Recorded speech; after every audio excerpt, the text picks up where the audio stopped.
ఇది ద్వారకా తిరుమలలోని దక్షిణ రాజగోపురం. ద్వారకా తిరుమలకి ఎలా రావచ్చు? విజయవాడ నుంచి ఏలూరు మీదుగా ద్వారకా తిరుమల రావచ్చు.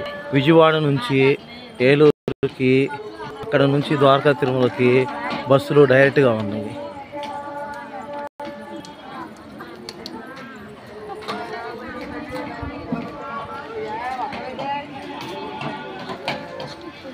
ఇది కొబ్బరికాయలు కొట్టే ప్లేస్, దర్శనం తర్వాత ప్రసాదాలు ఇచ్చే ప్లేస్ ఇది.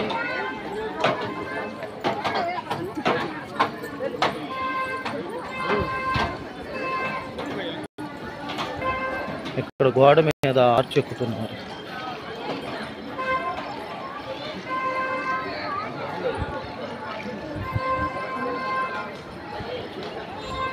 సో మహావిష్ణువు విశ్వరూపం బొమ్మ ఇది.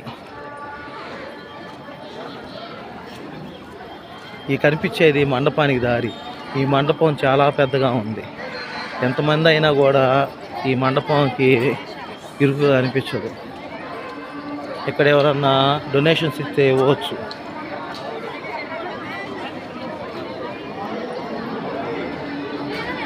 సో ఇదే మండపం. ఈ మండపం ఈ చివరి నుంచి ఆ చివరి దాకా ఉన్నది. ప్రతి ఒక్క స్తంభం దగ్గర ఒక విగ్రహం అనేది పెట్టారు. మత్స్యావతారం,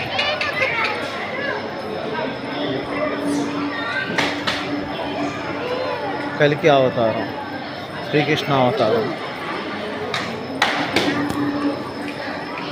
కూర్మ అవతారం, వరాహ అవతారం, నృసింహ అవతారం,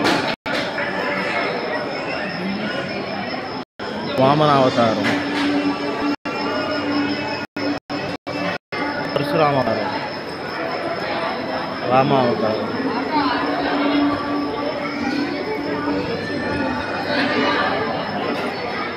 బలరామ అవతారం,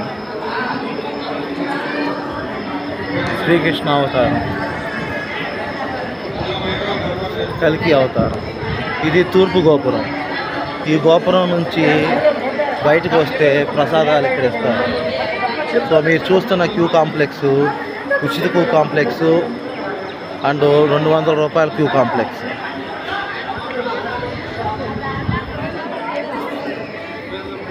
ఈ వెహికల్ వృద్ధుల్ని, వికలాంగుల్ని బయట నుంచి ఇక్కడ దాకా తీసుకొస్తారు.